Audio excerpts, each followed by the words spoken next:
Welcome to online biochemical students. और मैं हूं हिमांशु कुमार और हम लोग पढ़ रहे हैं सॉलिड स्टेट।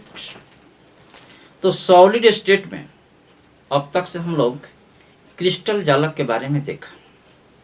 और क्रिस्टल जालक में हम लोगों ने क्या बताए थे कि क्रिस्टल जालक के अंदर बहुत सारे यूनिट सेल होते हैं, बहुत सारे एकल सेल होता है।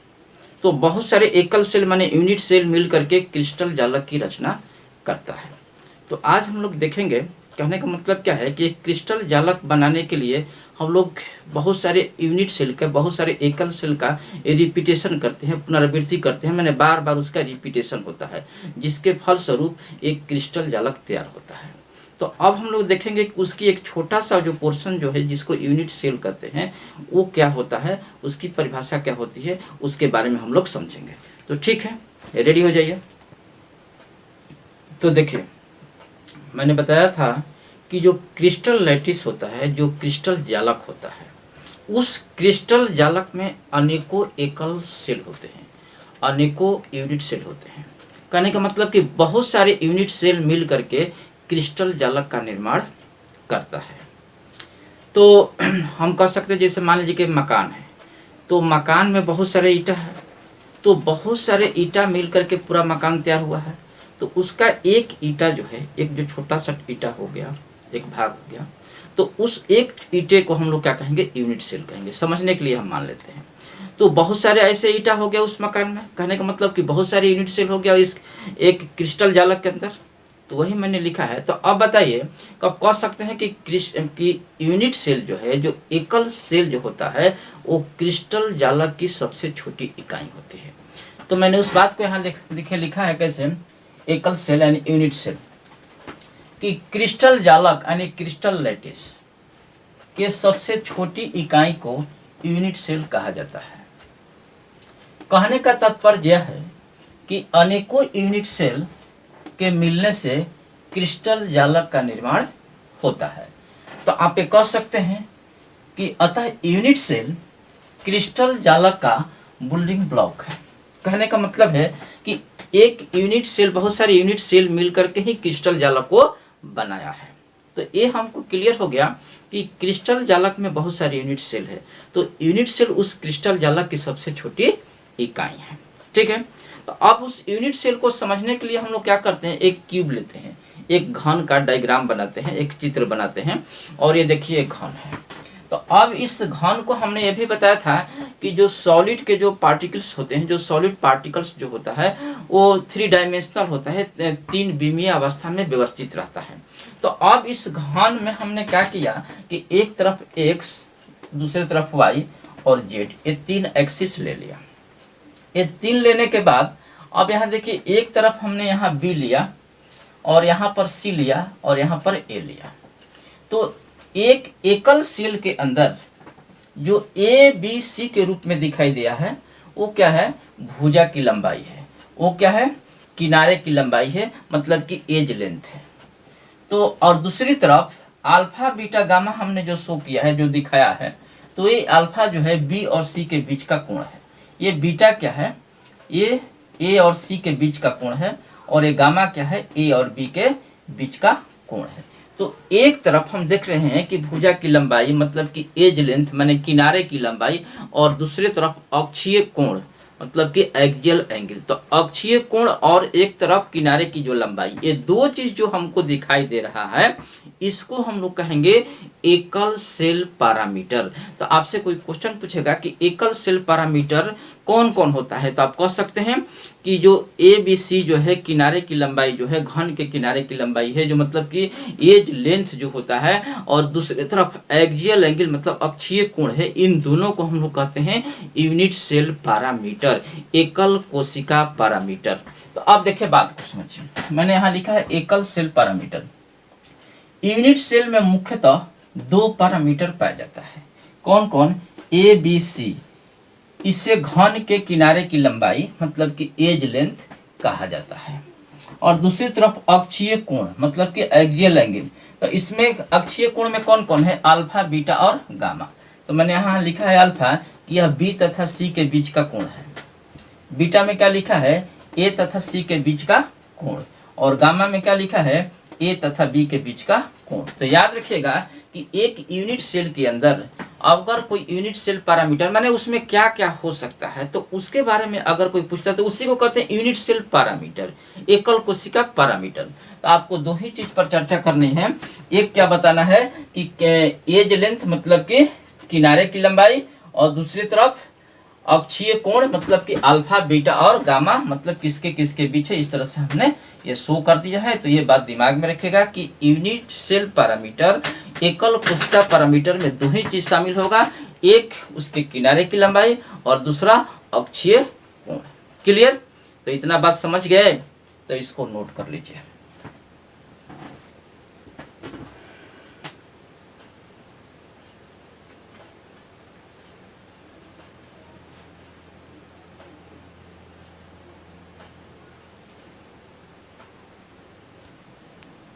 तो देखिए यूनिट सेल के जो प्रकार होते हैं, यूनिट सेल की परिभाषा हम लोग देख लिए। तो यूनिट सेल के दो प्रकार होते हैं, मतलब कि एकल सेल या एकल कोशिका के दो प्रकार होते हैं। एक होता है प्रिमिटिव या फिर कह सकते हैं कि सिंपल क्यूबिक यूनिट सेल, मतलब कि सरल। मैंने यहाँ लिखा है, देख लीजिए यहाँ पर। अब जैसे प्रिमिटिव को तो मतलब एकदम शुरुआत वाला, प्रिमिटिव का मतलब शुरुआत वाला, या फिर सरल कह सकते हैं। तो ठीक ना, तो ऐसा उसको हिंदी में लिखते हैं अभाज्य एकल सेल। और एक होता है नॉन प्रिमिटिव, मतलब प्रिमिटिव नहीं है, मतलब कि शुरुआत वाला नहीं है। तो जो प्रिमिटिव नहीं है उसको हम लोग ऐसे सेंटर भी कहेंगे, सेंटर क्यूबिक यूनिट सेल भी कहेंगे। तो उसको हिंदी में क्या कहेंगे, केंद्रित एकल सेल, उसे कहेंगे केंद्रित एकल सेल। मतलब केंद्रित माने सेंटर, सेंटर माने केंद्रित, और यूनिट का मतलब एकल, और सेल मतलब सेल या फिर कोशिका कहिए। तो देखिए समझने से मतलब है, ये प्रिमिटिव यूनिट सेल हो गया, ये सेंटर क्यूबिक यूनिट सेल, मतलब क्यूब रखेंगे तो इसमें क्यूब की जरूरत है, जो कि यूनिट सेल में हम क्यूब द्वारा दिखाएंगे, तो इसको हम सेंटर क्यूबिक यूनिट सेल भी कर सकते हैं। ठीक ना? तो अब सवाल है कि प्रिमिटिव को समझना है पहले, या अभाज्य एकल सेल, या इसको हम सरल एकल सेल भी कर सकते हैं। शॉर्ट में क्या लिखते हैं, इसको एससीसी लिखते हैं, है ना, मतलब कि सिंपल क्यूबिक यूनिट सेल। क्योंकि क्यूब है तो क्यूबिक भी लिखेंगे, तो इसलिए एससीसी शॉर्ट में हम लोग इसको कहते हैं। तो देखिए इसकी परिभाषा क्या है, पहले बात समझिए। एक क्यूब है, एक घन है। अब इस घन में देखना है, बताइए आप कि एक घन में कितना कोना होता है, उसमें कितना कॉर्नर होता है। तो आप देखिएगा कि एक घन देखिएगा तो घन में 8 कोना मिलेगा, आपको 8 कॉर्नर मिलेगा। तो अब देखिए कि अगर पार्टिकल इस कॉर्नर पर उपस्थित हो, सिर्फ कोना पर, देखिए 1 2 3 4, और फिर यहाँ पर 5 6 7 8, कॉर्नर के अलावा कहीं दूसरी जगह नहीं दिखाई देगा, तब इसे क्या कहेंगे, इसे प्रिमिटिव कहेंगे। मतलब कि घन का जो शुरुआत है, माने जितना कोना है वहां पार्टिकल सब दिखाई देगा। अब सवाल है कि पार्टिकल्स कहने का मतलब क्या है। कहने का मतलब है कि मैंने बताया था कि सॉलिड स्टेट में अगर किसी हम पार्टिकल्स की बात करते हैं तो उसमें या तो परमाणु होगा, नहीं तो अणु होगा, नहीं तो आयन होगा। तो किसी भी रूप में इस कोना पर अगर दिखाई देता है सिर्फ पार्टिकल्स, अगर सिर्फ कण उसके कोना पर दिखाई देते हैं, तो इस प्रकार के एकल कोशिका को, इस प्रकार के यूनिट सेल को हम लोग क्या कहेंगे, अभाज्य एकल सेल या सरल एकल सेल कहा जाता है। तो आप देखिए इधर, ऐसा एकल सेल जिसमें अवयवी कण केवल घन के क्यूब के कॉर्नर पर माने कोना पर पाया जाता है। सरल घनीय एकल सेल माने एससीसी कहा जाता है। शॉर्ट में आप याद रखिएगा, सरल क्यूबिक यूनिट सेल में हम लोग लिखेंगे एससीसी, मतलब इसको प्रिमिटिव कह सकते हैं, शुरुआत कह सकते हैं। ठीक ना? अब देखिए दूसरा है हमारा सेंटर क्यूबिक यूनिट सेल, मतलब सेंटर यूनिट सेल। तो सेंटर यूनिट सेल मतलब केंद्रित एकल सेल जो होता है, चाहे सेल को कोशिका भी कह सकते हैं, उसके 3 भाग होते हैं। एक होता है फलक केंद्रित घनीय एकल कोशिका। अब इसको शॉर्ट में हम लोग क्या कहते हैं, जैसे कि इसको कहेंगे face centre cubic unit cell. तो face centre cubic unit cell को हम लोग शॉर्ट में कहेंगे एफसीसी, आप याद रखिएगा एफसीसी। देखिए दूसरा है अंतः केंद्रित घनीय एकल कोशिका। या फिर इसको कहते हैं body centre cubic unit cell, English में कहते हैं। तो अब इसको हम बीसीसी कहेंगे शॉर्ट में। या तीसरा है कहेंगे अंत्य केंद्रित घनीय एकल कोशिका, अंत, अंत मतलब इंड, इंड तो कहने का मतलब क्या है कि ईसीसी के नाम से जानेंगे। तो ये आपका हो गया सरल घनीय एकल सेल की परिभाषा हो गया। और दूसरा है केंद्रित एकल सेल के 3 भाग होते हैं, एक फलक केंद्रित माने एक एफसीसी, दूसरा बीसीसी, तीसरा ईसीसी। तो अब हम लोग देखें कि एफसीसी, बीसीसी, ईसीसी की क्या परिभाषा होगा, उसे कैसे समझेंगे। ठीक है, इसको नोट कर लीजिए, इसको हम बता रहे हैं।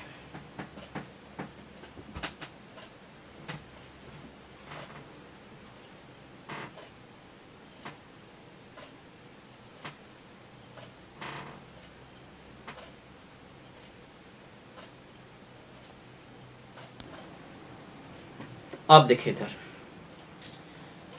सरल यूनिट सेल तो हो गया। अब क्या है केंद्रित एकल कोशिका, मतलब कि सेंटर क्यूबिक यूनिट सेल।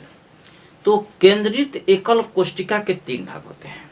अब इन तीनों भागों को समझा जाए तो देखिए इधर, तो फलक केंद्रित घनीय एकल कोशिका मतलब कि एफसीसी, पहला जो है इसका भाग फलक मतलब कि face centre cubic unit cell, इसको कहेंगे। तो शॉर्ट में क्या कहेंगे, एफसीसी। तो समझिए इसमें क्या होता है कि एक घन हो गया, एक क्यूब हो गया। तो अब इस क्यूब को हम लोग जब प्रिमिटिव बनाते थे, जब सरल बनाते थे, तो क्या करते थे कि उसके सभी कोना पर, उसके सभी कॉर्नर पर एक एक अवयवी कण, एक एक पार्टिकल्स को रखते थे। तो अब क्या कीजिए कि यहाँ कहाँ पर कोना है, देखिए तो एक यहाँ है, एक यहाँ है, एक यहाँ है, एक यहाँ है, ये 4 हो गया। इसमें देखिए 1 2 3 4, ऐसे 4 जगह पर रख दिया और उसमें 4 जगह, तो 4 दूनी 8 हो गया। तो 8 जो ये कण जो हो गया, मतलब कि सॉलिड स्टेट के अंदर जो पार्टिकल्स जो होते हैं, चाहे परमाणु के रूप में हो, चाहे अणु के रूप में हो, चाहे आयन के रूप में है, तो ये 4 कोना, 4 दूनी 8 कोना पर हम लोग रख दिए। घन के अंदर जो 8 कोना होता है, 8 पर रख दिए। तो ये हमारा हो गया सरल क्यूबिक यूनिट सेल हो गया। मतलब कि सरल कहने का मतलब ये होगा कि मतलब कि सिंपल, तो सिंपल घनीय एकल कोशिका हो गया। अब इस सिंपल क्यूबिक यूनिट सेल के अलावा मतलब कि जो प्रिमिटिव है, हमको इसको बनाना है नॉन प्रिमिटिव है, मतलब कि केंद्रित एकल कोशिका के रूप में बनाना है। तो केंद्रित एकल कोशिका का जो पहला भाग है एफसीसी, तो अब इसको एफसीसी बनाने के लिए हम लोग क्या करेंगे, तो समझिए कि क्यूब जो होता है, जो घन होता है, घन में कितना फेस होता है, 6 गो फेस होता है, 6 फेस होता है। तो जो 6 फेस है वो कहाँ कहाँ पर है, ये पहले हम लोग देख लेंगे। और 6 जो फेस है, सभी फेस के केंद्र पर एक एक कण को रख देंगे, एक एक पार्टिकल को हम लोग क्या करेंगे कि सभी फेस के केंद्र पर, उसके सेंटर पर एक एक को रख देंगे। तो अब देखिए यहाँ पर एक यहाँ फेस है, एक यहाँ फेस है, एक यहाँ फेस है, एक यहाँ फेस है, और यहाँ से लेकर इसके बीच में एक फेस हमको यहाँ सेंटर में मिल जाएगा, और यहाँ से लेकर के यहाँ तक के बीच में एक यहाँ मिल जाएगा। तो चलिए यहाँ से लेकर के यहाँ तक के बीच में एक यहाँ रख दिए, और इसके बीच में एक यहाँ रख दिए। एक फेस का सेंटर हमारा यहाँ हो गया, एक फेस का सेंटर यहाँ हो गया, एक फेस का सेंटर यहाँ हो गया, एक फेस का सेंटर यहाँ हो गया। तो कहने का मतलब क्या है कि अगर पार्टिकल को, अगर कण को, अवयवी कण को कॉर्नर के अलावा सभी 6 फेस, 6 गो फेस है, सभी 6 फेस के सेंटर पर अगर एक एक पार्टिकल को हम लोग रखते हैं, तब इस प्रकार के यूनिट सेल को, एकल कोशिका को हम लोग कहेंगे एफसीसी। तो पढ़िए इसको, ऐसा एकल कोशिका जिसमें अवयवी कण कॉर्नर के अलावा, कॉर्नर माने कोना, कॉर्नर के अलावा सभी 6 फेस के केंद्र पर एक एक कण पाया जाता है। सभी 6 फेस, एक यहाँ, एक यहाँ, एक यहाँ, एक यहाँ, और यहाँ पर इसमें एक फेस, और यहाँ से लेकर के यहाँ तक इसमें एक। तो अब सबके फेस के सेंटर पर हम एक एक पार्टिकल रख दिए, तो कुल कितना रखे, 6 गो, और कॉर्नर पर तो रहेगा ही, मतलब कि कॉर्नर वाला जो प्रिमिटिव है, जो सरल है, वो तो रहेगा ही रहेगा। जैसे एक मकान है, मकान के अंदर का जो नींव है मान लीजिए, उसी नींव को हम मान लेते हैं कि सरल क्यूबिक यूनिट सेल मान लीजिए समझने के लिए। अब आप मकान में कितना भी फेरबदल कीजिएगा तो नीचे का जो तह है उसको हटाकर तो नहीं कर सकते हैं, तो नीचे वाला जो तह है उसको मान लिया प्रिमिटिव, उसको मान लिया सरल, तो वो तो रहेगा ही रहेगा। लेकिन अब उसमें जो बदलाव लाते हैं, जैसे एफसीसी बना रहे हैं तो एफसीसी, एफ मतलब फेस, तो फेस मतलब उसका फेस देखेंगे, उस घन का फेस देंगे और उस फेस के केंद्र में एक एक पार्टिकल को रख देंगे। तो कितना फेस होता है? 6 फेस होता है। तो सभी 6 फेस के केंद्र पर एक एक पार्टिकल को, एक एक कण को रख देंगे, तब हो जाएगा एफसीसी। अब देखिए दूसरा इसमें अंतः केंद्रित घनीय एकल कोशिका, जिसको बीसीसी कहेंगे, इसको कहेंगे body centre cubic unit cell. तो अब देखिए बॉडी सेंटर बनाने के लिए आप समझिए, जो क्यूब है, जो घन है, उसमें देखेंगे कि उस घन के जो मेन जो बॉडी है, मतलब कि घन का सेंटर जो है वो कहाँ है, मतलब कि क्यूब का सेंटर कहाँ है, मतलब कि बॉडी का सेंटर कहाँ है। तो कॉर्नर पर तो रहेगा, क्योंकि नीचे के मकान का नेव जो हम समझाए थे, जो प्रिमिटिव है, वो तो नहीं खत्म होगा ना, वो तो रहेगा, भले बाद में आप कुछ भी बदलाव कीजिए अलग अलग बनाने के लिए। तो आप देखिए यहाँ पर जो बीसीसी का जो सवाल है, तो जितना भी कोना है, इस कोना पर एक एक पार्टिकल को हम रखते हैं, इस कोना पर एक एक पार्टिकल को यहाँ पर रखते हैं। देखिए ये 8 हो गया, तो ये बन गया सरल। अब इस सरल के अलावा क्या करेंगे, इसकी इस बॉडी का जो सेंटर है, सेंटर कहाँ है, ये सेंटर है। अब इस बॉडी के सेंटर में एक पार्टिकल को यहाँ पर हम रख दिए, तो अब हमारा हो गया बीसीसी यूनिट सेल, मतलब कि अंतः केंद्रित, मतलब कि body centre cubic unit cell, इसे कहेंगे बीसीसी शॉर्ट में कहेंगे। तो देखिए कैसा लिखेंगे कि ऐसा एकल कोशिका जिसमें अवयवी कण कॉर्नर के अलावा बॉडी यानी घन के केंद्र पर एक कण पाया जाता है, घन के केंद्र पर। तो घन के केंद्र पर एक कण, यहाँ घन है, घन का केंद्र जो, ये तो पूरा घन हो गया। अब इस घन का जो सेंटर, ये सेंटर है, इस सेंटर में एक पार्टिकल दिखाई देगा कॉर्नर के अलावा, तब उसे कहेंगे बीसीसी। क्लियर? तीसरा देखिए, अंत्य केंद्रित घनीय एकल कोशिका, इसको ईसीसी, इसको कहेंगे end centre cubic unit cell. तो end centre cubic unit cell में क्या होता है कि घन बना लेंगे। अब उस घन में जो 8 गो कोना दिया गया है, उस कोना पर पहले पार्टिकल को हम रख देंगे, कोना पर। तो कोना पर पहले आपको रखना है, उसको प्रिमिटिव सरल बना लेना है। चलिए ये हमारा शुरुआती पीरियड हो गया, जहाँ से हम सरल बना लिए। अब इसके बाद में अब हमको इसको ईसीसी के रूप में बनाना है। तो पहले ईसीसी को समझिए कि कहेंगे किसको। तो ईसीसी में क्या होता है कि ऐसे तो घन में 6 फेस होता है, तो किन्हीं 2 विपरीत फेस, कोई भी 2 विपरीत फेस, किन्हीं 2 विपरीत फेस के केंद्र पर अगर एक एक कण को रख देंगे, अगर एक एक पार्टिकल को रख देंगे, अगर एक एक अवयवी कण को रख देंगे, तो अब इस प्रकार के यूनिट सेल, इस प्रकार के एकल कोशिका को हम लोग क्या कहेंगे, अंत्य केंद्रित घनीय एकल कोशिका। तो अब समझिए इधर, तो एक कॉर्नर पर तो हम रख दिया, 8 पार्टिकल हो गया। अब इसके अलावा हम देखेंगे कि किन्हीं 2 विपरीत फेस के केंद्र पर, तो अगर यहाँ से यहाँ देखें तो ये दोनों विपरीत फेस है, चाहे इसमें देखें तो ये और ये दोनों विपरीत फेस है। अगर इसमें देखेंगे तो इसके लिए यहाँ पर, इसके लिए यहाँ पर ये है, ये दोनों हो जाएगा। तो किन्हीं 2 जो आपको सुविधा लग रहा है, ये देखिए यहाँ से यहाँ रख दीजिए, एक यहाँ पार्टिकल, एक यहाँ, चाहे फिर एक यहाँ जो आसान दिखाई दे रहा है, तो एक यहाँ रख दिए और एक यहाँ। तो देखिए तो फेस के केंद्र पर रख दिए, किन्हीं 2 विपरीत फेस के। तो देखिए ऐसा एकल कोशिका जिसमें अवयवी कण कॉर्नर के अलावा, समझिए, किन्हीं 2 विपरीत फेस के केंद्र पर पाए जाते हैं, ईसीसी कहलाता है। कोई भी 2 विपरीत फेस लेंगे और उस 2 विपरीत फेस के केंद्र पर एक एक पार्टिकल को रख देंगे, तो उस प्रकार के यूनिट सेल जो होगा, उस प्रकार के नॉन प्रिमिटिव यूनिट सेल, उस प्रकार के केंद्रित सेंटर क्यूबिक यूनिट सेल में कौन सा होगा, ईसीसी होगा, end centre cubic unit cell होगा, अंत्य केंद्रित घनीय एकल कोशिका कहलाएगा। तो ये आपका परिभाषा हो गया। ये सारा डायग्राम से हम समझा दिए हैं और सबको समझने के लिए घन लेकर के ही चलेंगे। तो ये सारी बात को आप नोट कर लीजिए।